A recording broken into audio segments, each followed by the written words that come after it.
Hello दोस्तों, आज हम क्लास 6 एनसीईआरटी का चैप्टर 2 कंप्लीट करेंगे। जियोग्राफी का जो चैप्टर 2 है ग्लोब, अक्षांश एवं देशांतर रेखाएं, उसको क्लियर करेंगे। चलिए पढ़ते हैं। अब पिछले वीडियो में हमने चैप्टर फर्स्ट पढ़ा था, जो था, क्या नाम था, जो था सौरमंडल में पृथ्वी। फर्स्ट चैप्टर था सौरमंडल में पृथ्वी, और दूसरा चैप्टर है ग्लोब, अक्षांश एवं देशांतर रेखाएं। चलिए देख लेते हैं फिर।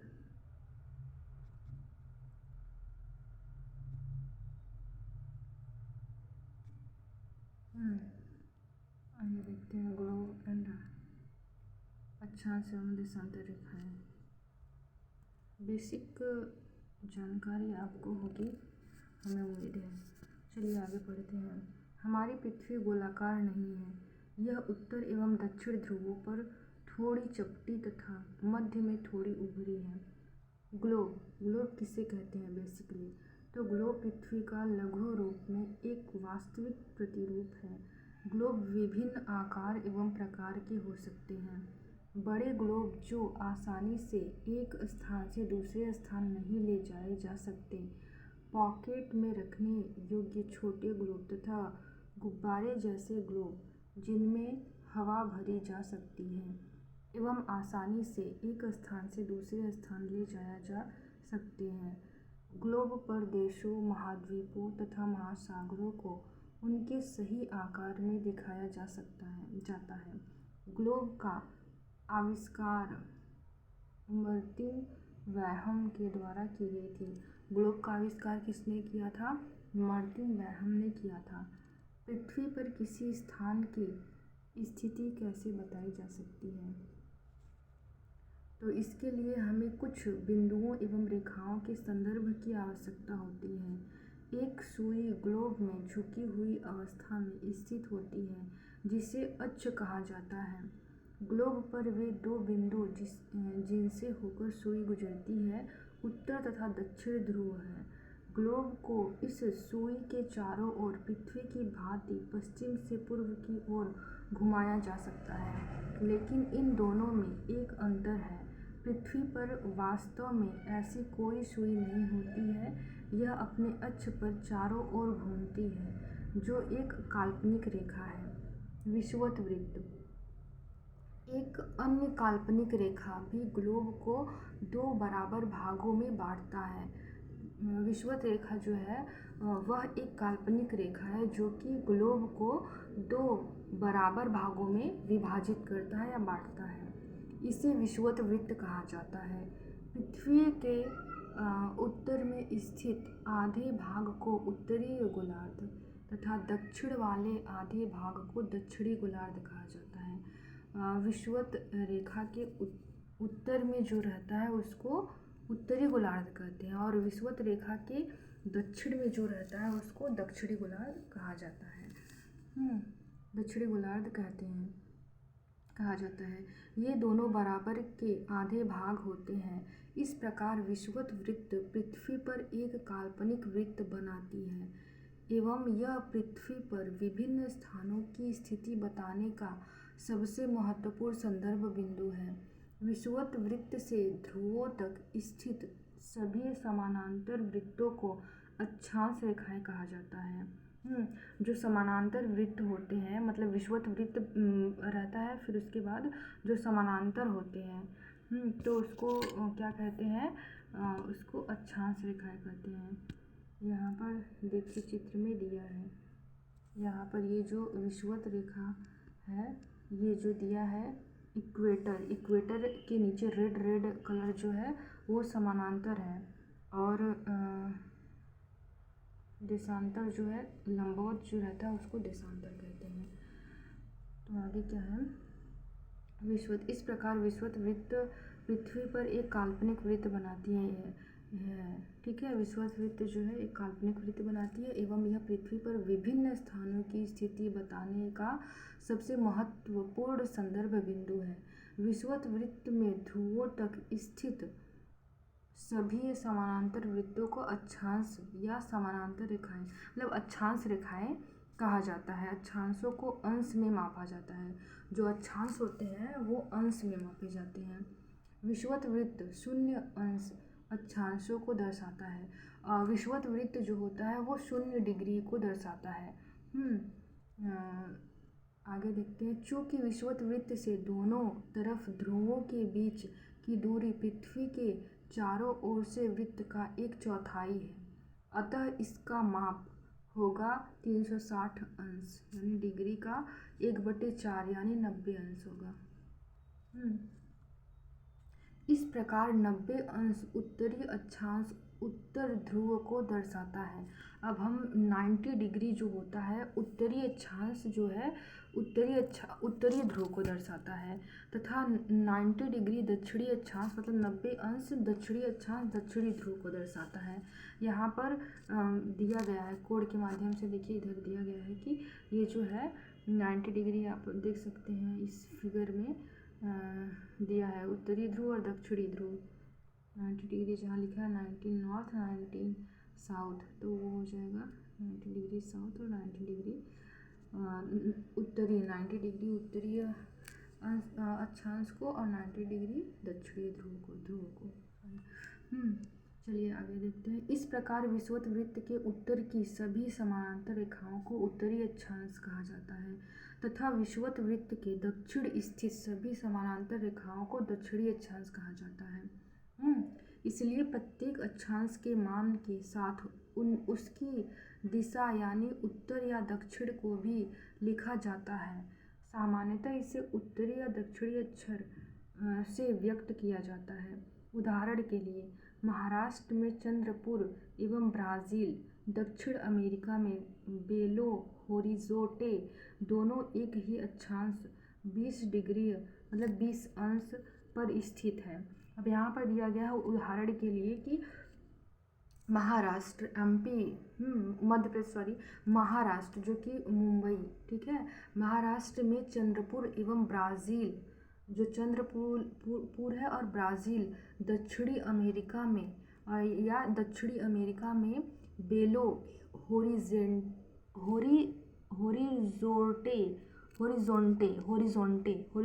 दोनों एक ही अक्षांश 20 डिग्री यानी 20 अंश पर स्थित है। लेकिन चंद्रपुर विषुवत वृत्त के 20 अंश उत्तर में एवं बेलो होरिज़ोंटे विषुवत वृत्त 20 अंश दक्षिण में स्थित है।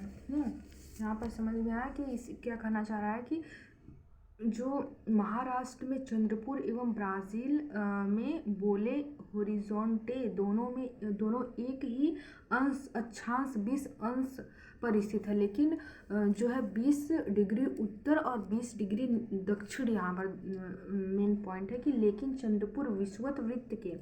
चंद्रपुर जो है वो विषुवत वृत्त के 20 डिग्री उत्तर एवं बोले होरिज़ोंटे जो है विषुवत वृत्त के 20 डिग्री दक्षिण में स्थित है। दोनों 20 डिग्री पर तो है, लेकिन 20 डिग्री उत्तर विषुवत रेखा से और 20 डिग्री दक्षिण विषुवत रेखा से। ये यहाँ पर समझाने के लिए ये उदाहरण दिया हुआ है। इसलिए हम कहते हैं कि चंद्रपुर 20 डिग्री उत्तरी अक्षांश पर तथा बेलो होरिज़ोंटे जो है वो 20 डिग्री दक्षिणी अक्षांश में स्थित है। जैसे जैसे हम विषुवत वृत्त से दूर जाते हैं अक्षांशों का आकार घटता जाता है। अब विषुवत वृत्त जो है सबसे लंबी रेखा है। जैसे जैसे हम उत्तरी ध्रुव के साइड या दक्षिणी ध्रुव के साइड जाएंगे तो वो जो आकार होता है वो घटता जाता है, क्योंकि ग्लोब का आकार जो गोला होता है ग्लोब का आकार एक ऐसा पॉइंट आएगा जो वहाँ पर समाप्त हो जाएगा, इसलिए वो घटता जाता है। ठीक, अक्षांश और देशांतर रेखाएं। अब देखते हैं अक्षांश और देशांतर रेखाएं क्या होती है। तो अक्षांश रेखाएं, ठीक, यहाँ पर लैटिट्यूड के बारे में दिया है। पृथ्वी के केंद्र से मापी गई कोणीय दूरी को अक्षांश रेखाएं कहते हैं। पृथ्वी के केंद्र से मापी गई कोणीय दूरी को अक्षांश रेखाएं कहते हैं। नेक्स्ट देखते हैं आगे। अक्षांश रेखाएं, देखिए अक्षांश रेखाएं मतलब कि यहाँ पर आप फिगर देख सकते हैं कि यह समानांतर है। विषुवत रेखा के समानांतर सारी रेखाएं जो खींची जाती हैं उसको ही अक्षांश रेखाएं कहते हैं। पृथ्वी पर स्थित क्षैतिज रेखाओं को अथवा लेटी हुई रेखाओं को अक्षांश रेखा कहते हैं। अक्षांश रेखाओं की संख्या 181 है। 180 तो है, पर विषुवत रेखा को लेकर 181 यहाँ पर वो ये जो है पॉइंटेड है। ये जो है सीटेट के इसमें आया था, क्वेश्चन में आया था कि विषुवत रेखाओं की संख्या कितनी है। तो मैक्सिमम बच्चे 180 मार्क कराते हैं, पर विषुवत रेखा को सब छोड़ देते हैं, पर मतलब कि 181 है। तो यहाँ पर ध्यान रखिएगा। इनका कार्य मौसम का पूर्वानुमान तथा स्थिति का पता लगाना है। इनका कार्य क्या होता है? मौसम का पूर्वानुमान लगाना और जो है स्थिति का पता लगाना होता है। पूर्वानुमान तथा स्थिति का पता लगाना है मौसम की। सबसे बड़ी अक्षांश रेखा भूमध्य रेखा है, वही विषुवत रेखा को भी भूमध्य रेखा कहते हैं। तो दो अक्षांश रेखाओं के बीच की दूरी सदैव समान रहती है। विषुवत रेखा पृथ्वी को दो बराबर भागों में बांटती है। कांगो अथवा जायरे नदी विषुवत रेखा को दो बार काटती है। कांगो और जायरे नदी जो है वो विषुवत रेखा को दो बार काटती है। कांगो और जायरे नदी, यहाँ पर ये भी याद रखिएगा कि पूछता है ऐसा क्वेश्चन कि विषुवत रेखा को दो बार कौन सी जो है नदी काटती है, तो कांगो और जायरे नदी। पृथ्वी अपने अक्ष पर 23.5 डिग्री अक्ष पर झुकी हुई होती है। जब सूर्य का प्रकाश भूमध्य रेखा पर लंबवत पड़ता है तो दिन और रात की अवधि बराबर होती है, जिसे विषुव कहते हैं। जब सूर्य का प्रकाश भूमध्य रेखा पर लंबवत पड़ती है, भूमध्य रेखा पर या विषुवत रेखा पर लंबवत पड़ती है, तो दिन और रात की अवधि बराबर होती है, जिसे विषुव कहते हैं। 21 मार्च और 23 सितंबर को पृथ्वी पर दिन और रात बराबर होते हैं। 21 मार्च और 23 सितंबर को जो है पृथ्वी पर दिन और रात बराबर होते हैं, पॉइंटेड है। 21 मार्च बसंत विषुव और 23 सितंबर शरद विषुव। ठीक है, आगे देखते हैं। 23.5 डिग्री उत्तरी अक्षांश रेखा को कर्क रेखा कहते हैं। 23.5 डिग्री उत्तरी अक्षांश को कर्क रेखा, 23.5 डिग्री दक्षिणी अक्षांश को मकर रेखा कहते हैं। माही नदी 62 कर्क रेखा को दो बार काटती है तथा लिम्पोपो नदी बोत्सवाना में जो है मकर रेखा को दो बार काटती है। एक ऊपर आया था, कौन सा नदी था जो कि कांगो और जायरे नदी विषुवत रेखा को दो बार काटती है, ये भी पॉइंटेड है। कांगो और जायरे नदी जो है विषुवत रेखा को दो बार काटती है। और यहाँ पर क्या है कि माही नदी जो है कर्क रेखा को दो बार काटती है। माही नदी कर्क रेखा को दो बार काटती है और लिम्पोपो नदी जो है मकर रेखा को दो बार काटती है। अब देखिए, विषुवत कर्क और मकर, 3 क्वेश्चन यहाँ से बनाए जाएंगे। पहले विषुवत रेखा, कांगो और जायरे नदी जो है वो दो बार काटती है विषुवत रेखा को। कर्क रेखा को दो बार कौन काटती है? माही नदी राजस्थान में। और कर्क रेखा हो गया। मकर रेखा को कौन काटती है? लिम्पोपो नदी बोत्सवाना। ठीक है, मकर रेखा को दो बार काटती है लिम्पोपो नदी। अब 23.5 डिग्री उत्तरी अक्षांश कर्क रेखा भारत के 8 राज्यों से गुजरती है। अब देखिए, कर्क रेखा भारत के 8 राज्यों से गुजरती है। किधर, मतलब कि हम देखेंगे पश्चिम से पूर्व की तरफ। तो पहला हो जाएगा गुजरात, राजस्थान, मध्य प्रदेश, झारखंड, छत्तीसगढ़, फिर पश्चिम बंगाल, त्रिपुरा और मिज़ोरम। यही है ना। यहाँ पर देख लीजिए, यहाँ पर है मैप। इधर से देखेंगे तो गुजरात, पहले गुजरात हो जाएगा, फिर राजस्थान, मध्य प्रदेश, गुजरात, राजस्थान, मध्य प्रदेश, छत्तीसगढ़, झारखंड, पश्चिम बंगाल, त्रिपुरा और मिज़ोरम। यहाँ पर ये जो है 8 राज्य हो जाएंगे पश्चिम से पूर्व की तरफ। आगे क्या है कि कर्क रेखा भारत के 8 राज्यों से गुजरती है, हमने देख लिया। अब यह विश्व के 19 देशों तथा 3 महाद्वीपों से होकर गुजरती है। यह विश्व के मतलब कर्क रेखा जो है वो विश्व के 19 देशों और 3 महाद्वीपों से होकर गुजरती है। अब 19 देशों का आप नाम ढूंढ कर कमेंट में लिखिएगा। 3 देशों से होकर गुजरती है कर्क रेखा। तो कर्क रेखा को हम देखेंगे तो हो जाएगा, आप लोग कर्क रेखा 3 महाद्वीपों और 19 देशों के नाम कमेंट में लिखिएगा, ठीक है। आगे देखते हैं। उत्तरी अमेरिका, हवाई द्वीप, हिलो और मैक्सिको सिटी। उत्तरी अमेरिका में जो है हवाई द्वीप कहाँ पर है, हिलो में है, और मैक्सिको जो है मैक्सिको सिटी में है। बहामास जो है नस्साउ अफ्रीका में देखते हैं तो मौरितानिया, नॉक्साट, दूसरा है माली बमाको, तीसरा है नाइजर नियामे, चौथा है चाड एन जामने, पांचवा है पश्चिमी सहारा इलायून, छठा है अल्जीरिया अल्जियार्स, सातवां है लीबिया त्रिपोली, आठवां है मिस्र काहिरो। अब एशिया में देख लेते हैं तो सऊदी अरब रियाद, दूसरा है Oman Muscat, USA Abu Dhabi, UAE मतलब संयुक्त राज्य अमीरात आबू धाबी, भारत नई दिल्ली, बांग्लादेश ढाका, म्यांमार नेपितो, म्यांमार का नई पैताव ऐसे हम लोग पढ़ते हैं पर यहाँ पर दिया है नेपीता, चीन का बीजिंग, ताइवान का ताइपे।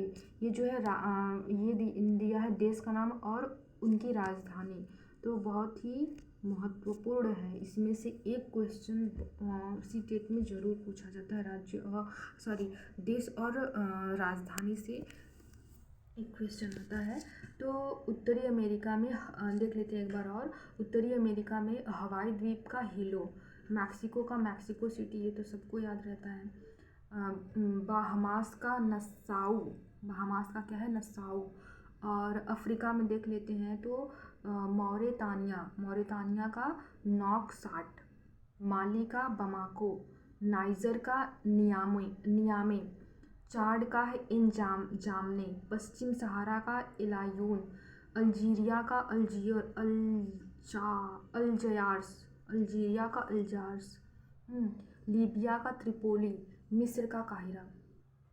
एशिया में है तो सऊदी अरब का रियाद, ओमान का मस्कट, यूएई मतलब कि संयुक्त राज्य अमीरात का आबू धाबी, भारत का नई दिल्ली, बांग्लादेश का ढाका, म्यांमार का नई पैताव या नेपीता, चीन का बीजिंग, ताइवान का ताइपे। ताइवान का क्या हो जाएगा, ताइपे हो जाएगा। आगे देखते हैं। जब सूर्य की किरणें कर्क रेखा पर लंबवत पड़ती हैं तो उस दिन उत्तरीय गोलार्ध का सबसे बड़ा दिन होता है। 11 जून को कर्क संक्रांति के नाम से भी जाना जाता है। 11 जून को जो है कर्क संक्रांति के नाम से जाना जाता है। नॉर्वे को अर्धरात्रि का सूर्य कहते हैं। नॉर्वे को अर्धरात्रि का सूर्य कहते हैं क्योंकि यहाँ 21 जून को आधी रात्रि में सूर्य दिखाई देती है। नॉर्वे को जो है आधी रात्रि का सूर्य कहते हैं क्योंकि यहाँ पर 21 जून को जो है आधी रात्रि में सूर्य दिखाई देता है। ये पॉइंटेड है, मतलब यहाँ पर हमको ध्यान देने की आवश्यकता है।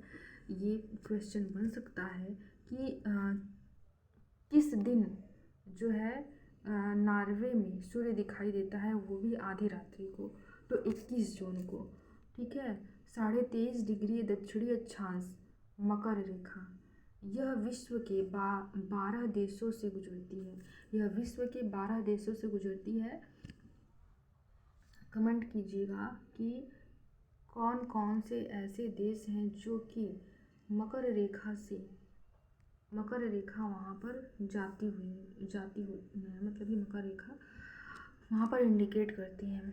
दक्षिणी अमेरिका, चलिए यहाँ पर देश और उसकी राजधानी लिख लेते हैं। Tonga, Nuku'alofa, French Polynesia, French Polynesia ही होगा इसका, अर्जेंटीना, ब्यूनस आयर्स, चिली का सांतियागो, सांतियागो, उरुग्वे का मोटेवीडियो, ब्राज़ील का ब्राज़ीलिया। दक्षिणी अफ्रीका का देखते हैं आगे, नामीबिया का विडोक, बोत्सवाना का गैबेरोन, दक्षिणी अमेरिका का प्रिटोरिया, मोजाम्बिक का मापुतो, मेडागास्कर का अंटानानारिवो, ऑस्ट्रेलिया का कैनबरा होता है, ऑस्ट्रेलिया की राजधानी कैनबरा होता है। जब सूर्य की मकर कर्क रेखा पर लंबवत पड़ती है, जब सूर्य की किरणें वहाँ यहाँ पर होगा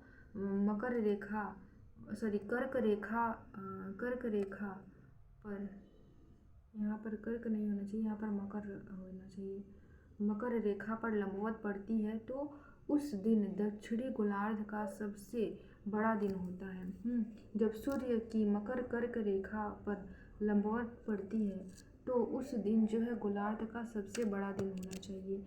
22 दिसंबर को मकर संक्रांति के नाम से भी जानते हैं, 22 दिसंबर को जो है मकर संक्रांति के नाम से भी जाना जाता है। यहाँ पर लाइन गलत दिया है, यहाँ पर होना चाहिए जब सूर्य की किरणें जो है कर्क रेखा पर लंबवत पड़ती हैं तो उस दिन दक्षिणी गोलार्ध का सबसे बड़ा दिन होता है। यहाँ पर सुधार कर लीजिएगा। 22 दिसंबर को मकर संक्रांति के नाम से भी जाना जाता है। 0 डिग्री विषुवत रेखा, यह विश्व के 13 देशों से होकर गुजरती है।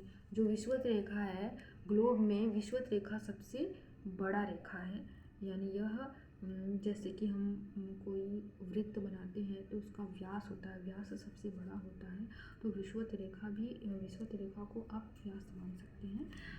विषुवत रेखा जो है सबसे बड़ा होता है। वह कितने देशों से होकर गुजरता है विषुवत रेखा? तो 13 देशों से होकर गुजरता है। दक्षिणी अमेरिका की कुछ देश और राजधानियाँ, ठीक, तो इक्वेडोर का क्विटो, कोलंबिया का बोगोटा, ब्राज़ील का ब्राज़ीलिया।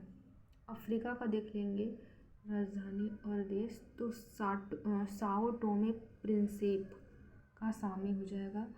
गैबोन का लिब्रेविले, कांगो का ब्राज़ाविले, कांगो गणराज्य का किंशासा होगा, कांगो गणराज्य का किंशासा, केन्या का नैरोबी, सोमालिया का मोगादिशु, युगांडा का कंपाला। एशिया का देख लेते हैं तो मालदीव का माले, इंडोनेशिया का जकार्ता, किरबाती का तरावा। महत्वपूर्ण अक्षांश जैसे समानांतर रेखाएं, ठीक, विषुवत वृत्त 0 डिग्री उत्तरीय ध्रुव, 90 डिग्री उत्तरीय तथा दक्षिणी ध्रुव, 90 डिग्री दक्षिणी के अतिरिक्त 4 और भी हैं। ये हैं उत्तरीय गोलार्ध के कर्क रेखा जो कि 23 डिग्री उत्तर में स्थित है। दक्षिणी गोलार्ध में मकर रेखा 23.5 होना चाहिए यहाँ पर, हाँ 23.5 डिग्री लिखा है, छोटा इसलिए दिख नहीं रहा है, तो 23.5 डिग्री जो है दक्षिण में है। कर्क रेखा जो है, कर्क रेखा वो तो छोटे बच्चे भी जानते हैं कि कर्क रेखा और मकर रेखा, विषुवत रेखा के 23.5 डिग्री उत्तर में कर्क रेखा है, विषुवत रेखा के 23.5 डिग्री दक्षिण में मकर रेखा। यहाँ पर फिगर से स्पष्ट हो रहा है।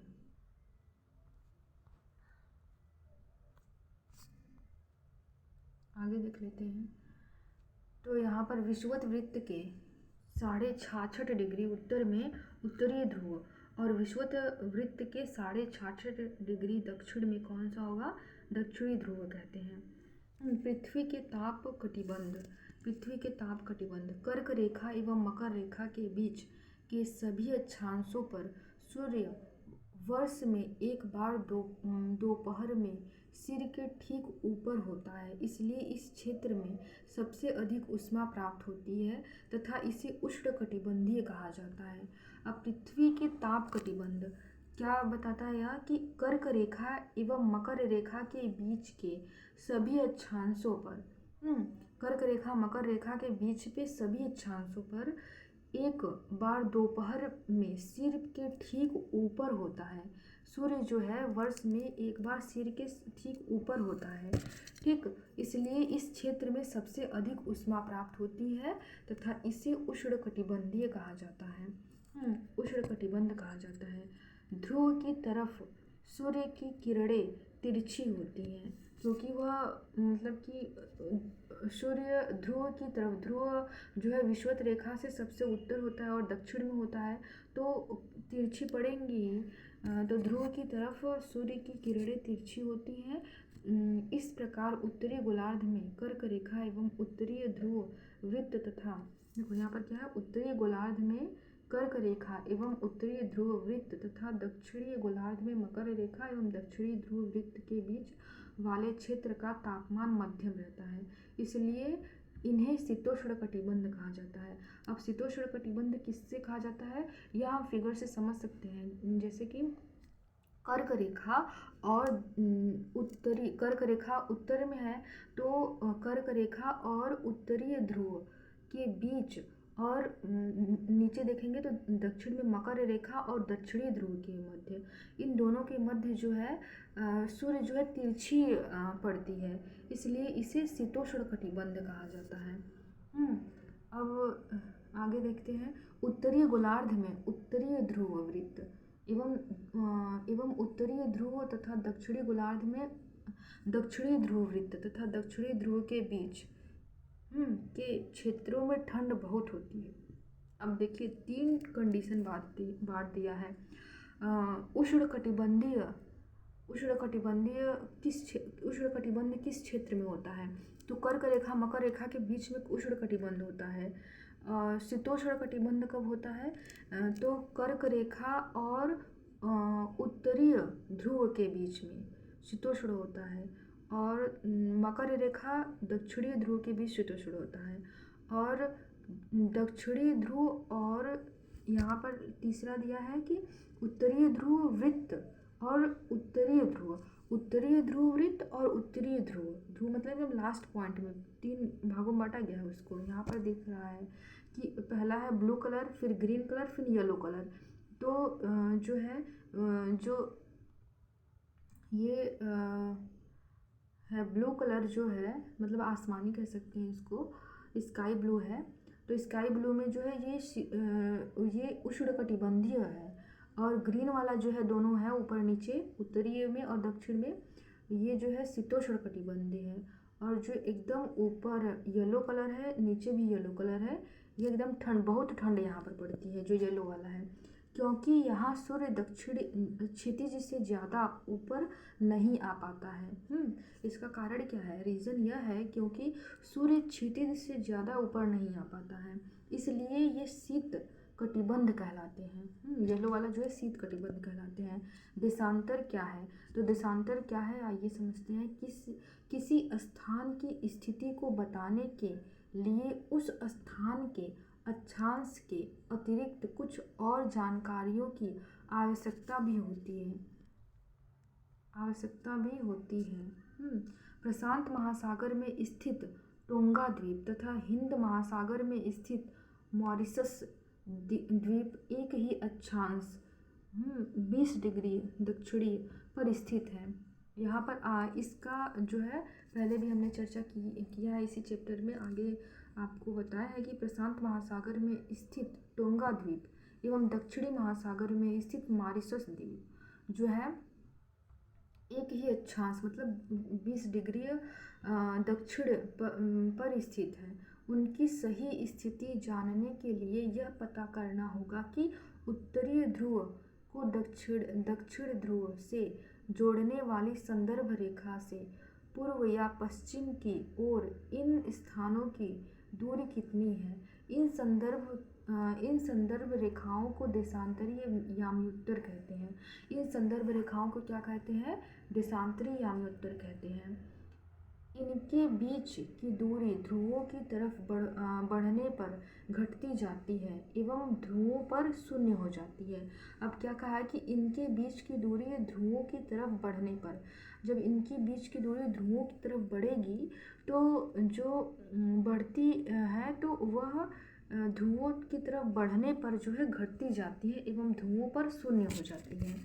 सभी देशों ने निश्चय किया कि ग्रीनविच, जहाँ ब्रिटिश राजकीय वेधशाला स्थित है, से गुजरने वाली याम्योत्तर से पूर्व और पश्चिम की ओर गिनती शुरू की जाए तथा याम्योत्तर को मुख्य याम्योत्तर कहते हैं। याम्योत्तर को क्या कहते हैं?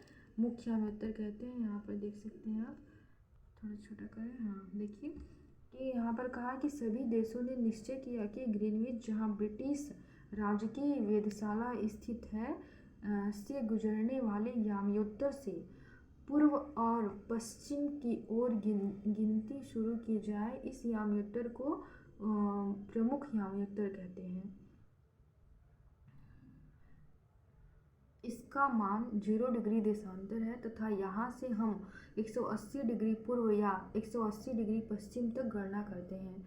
प्रमुख याम्योत्तर तथा 180 डिग्री याम्योत्तर मिलकर पृथ्वी को दो समान भागों, पूर्वी गोलार्ध एवं पश्चिमी गोलार्ध में विभक्त करते हैं। इसलिए किसी स्थान के देशांतर के आगे पूर्व के लिए अक्षर पूर्व तथा पश्चिम के लिए अक्षर पश्चिम का उपयोग करते हैं। यह जानना रोचक होगा कि 180 डिग्री पूर्व और 180 डिग्री पश्चिम याम्योत्तर की ही रेखा पर स्थित है। यह जानना जो है रोचक होगा कि 180 डिग्री पूर्व और 180 डिग्री पश्चिम याम्योत्तर एक ही रेखा पर स्थित है। जो 180 डिग्री पूर्व और 180 डिग्री पश्चिम याम्योत्तर जो है वो एक ही रेखा पर स्थित है। अब ग्लोब पर अक्षांश यानी समानांतर जो रेखाएं हैं उसको अक्षांश रेखा कहते हैं। अब ग्लोब पर अक्षांश रेखाओं एवं देशांतरीय याम्योत्तरों के द्वारा बनी डिग्री को देखो। अगर आपकी किसी स्थान पर अक्षांश एवं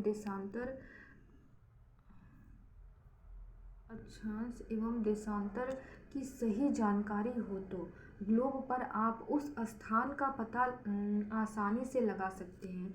हाँ, यहाँ पर बता रहा है कि यदि आपको जो है अक्षांश और देशांतर का जो है अक्षांश और देशांतर का ज्ञान होगा तो आप ग्लोब पर अच्छी तरह से आप उसका जो यह बोल रहा है वो आप समझ सकते हैं। भाई उदाहरण के लिए देखिए असम में धुवरी से सदियाँ जो वो होता है घाटी है, धुवरी से सदियाँ, उसके बारे में बता रहा है कि उदाहरण के लिए असम में धुवरी 26 डिग्री उत्तर अक्षांश एवं 90 डिग्री पूर्वीय देशांतर पर स्थित है। अब उस बिंदु को देखें जहाँ ये दोनों रेखाएं एक दूसरे को काटती हैं। यह बिंदु धुबरी की सही स्थिति होगी। देशांतर रेखा, ये ऊर्ध्वाधर रेखाएं होती हैं। देशांतर रेखाएं जो होती हैं वो ऊर्ध्वाधर रेखाएं होती हैं। अक्षांश रेखा हमने देख लिया कि वो समानांतर होती थी, पैरेलल मतलब कि समानांतर होती थी, और देशांतर रेखा जो होती है वो ऊर्ध्वाधर होती है, यानी खड़े पाही में ऊर्ध्वाधर होती है, ऐसे होती है। यहाँ पर आगे आप चित्र में देख सकते हैं कि देशांतर रेखाएं ऊर्ध्वाधर होती हैं। ये उत्तरीय ध्रुव को दक्षिणी ध्रुव से मिलाती हैं, उत्तरीय ध्रुव को दक्षिणी ध्रुव से मिलाती हैं। देशांतर रेखाओं की संख्या 360 होती है। मुख्य देशांतर रेखा ग्रीनविच रेखा है। मुख्य देशांतर रेखा कौन सा है? ग्रीनविच रेखा है। आगे देखिए 0 डिग्री देशांतर रेखा को ही ग्रीनविच रेखा कहते हैं क्योंकि यह लंदन की ग्रीनविच नामक स्थान से गुजरती है। 0 डिग्री देशांतर रेखा को ही ग्रीनविच रेखा कहते हैं क्योंकि यह जो है लंदन के ग्रीनविच से नामक स्थान से गुजरती है। देशांतर रेखाओं का कार्य समय का निर्धारण करना है। देशांतर रेखाओं का कार्य क्या है? समय का निर्धारण करना है। ग्रीनविच रेखा से पूर्व की तरफ जाने पर समय बढ़ता है। जो ग्रीनविच रेखा है उससे पूर्व में जाएंगे तो समय बढ़ेगा तथा पश्चिम में जाने पर जो है समय घटता है। पूर्व में जाने पर समय बढ़ता है। ग्रीनविच रेखा से पूर्व में जाने पर समय बढ़ता है और ग्रीनविच रेखा से पश्चिम में समय मतलब जाने पर जो है समय घटता है। यहाँ पर यह कह रहा है आगे देखते हैं। घटता है, कहाँ थे, हाँ, घटता है। पृथ्वी 24 घंटे में अपनी धुरी पर पश्चिम से पूर्व की ओर तरफ घूमती है। अब पृथ्वी जो है 24 घंटे में एंटी क्लॉकवाइज घूमती है, अपनी ध्रुव पर पश्चिम से पूर्व की तरफ घूमती है। भारत की मानक रेखा समय 82.5 डिग्री पूर्वी देशांतर रेखा है। भारत का मानक रेखा जो है, भारत का मानक समय रेखा जो है 82.5 डिग्री पूर्वीय देशांतर रेखा है, पूर्वी देशांतर रेखा है। ठीक, भारत का समय लंदन के समय से 5.5 घंटा आगे है। भारत का समय है वो लंदन के समय से 5.5 घंटा जो है आगे है। ठीक, आगे है। दो देशांतर रेखाओं के बीच की दूरी ध्रुवों पर न्यूनतम तथा विषुवत पर अधिकतम होती है।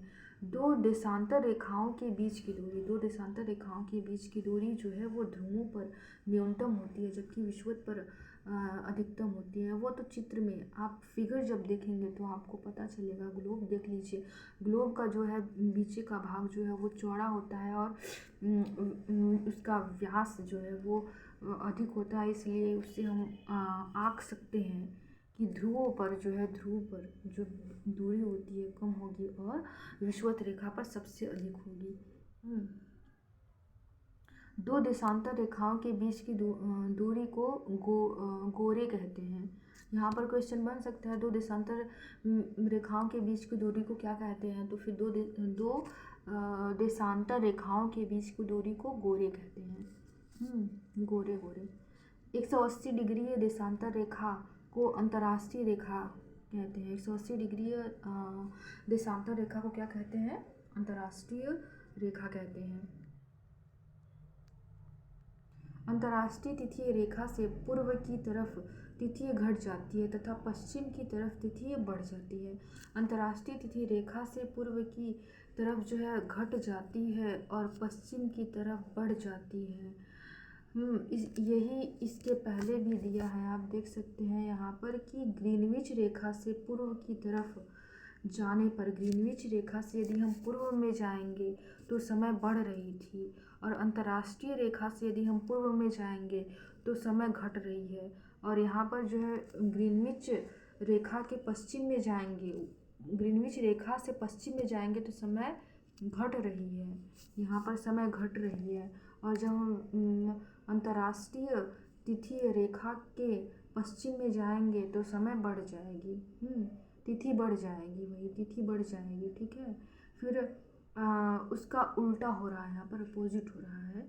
अंतर्राष्ट्रीय तिथि रेखा को 8 जगह से मोड़ा गया है। अंतर्राष्ट्रीय तिथि रेखा को जो है 8 जगह से मोड़ा गया है। 82.5 डिग्री पूर्वी देशांतर रेखा भारत के 5 राज्यों से गुजरती है। हाँ, यहाँ पर हम अच्छा यहाँ पर दे भी दिया है, नहीं तो हमको पता था। यहाँ पर देखिए उत्तर प्रदेश हो जाएगा, मध्य प्रदेश हो जाएगा, छत्तीसगढ़ हो जाएगा, उड़ीसा हो जाएगा और आंध्र प्रदेश हो जाएगा। यहाँ पर साफ साफ दिख रहा है। और यहाँ पर नोट में दे दिया है, नोट्स में दे दिया है कि उत्तर प्रदेश, मध्य प्रदेश, उड़ीसा, छत्तीसगढ़, आंध्र प्रदेश। आगे देखते हैं। हम मानक समय क्यों मानते हैं? अब ये क्वेश्चन बन रहा है, मतलब कि पूछ सकता है हम मानक समय क्यों मानते हैं। तो अलग अलग याम्योत्तर पर स्थित स्थानों के स्थानीय समय में अंतर होती है, इसलिए यह आवश्यक है कि देश के मध्य भाग से होकर गुजरने वाले किसी याम्योत्तर के स्थानीय समय को देश का मानक समय माना जाता है। इस याम्योत्तर रेखा के स्थानीय समय को पूरे देश का मानक समय माना जाता है। भारत में 82.5 डिग्री पूर्वीय को मानक याम्योत्तर माना जा गया है।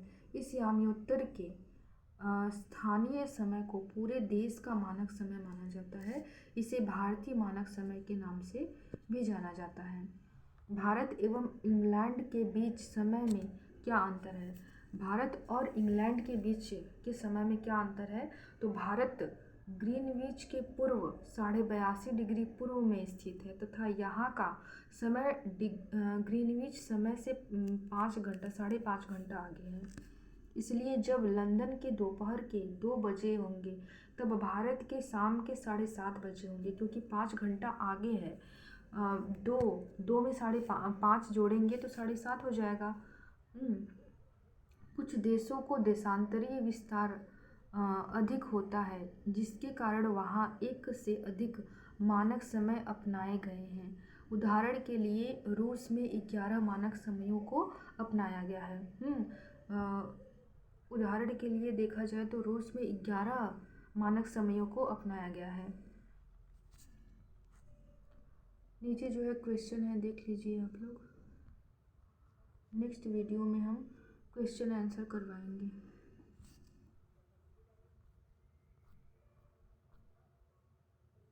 वास्तव में पृथ्वी का आकार कैसा है? यहाँ पर देखिए दिया है सब।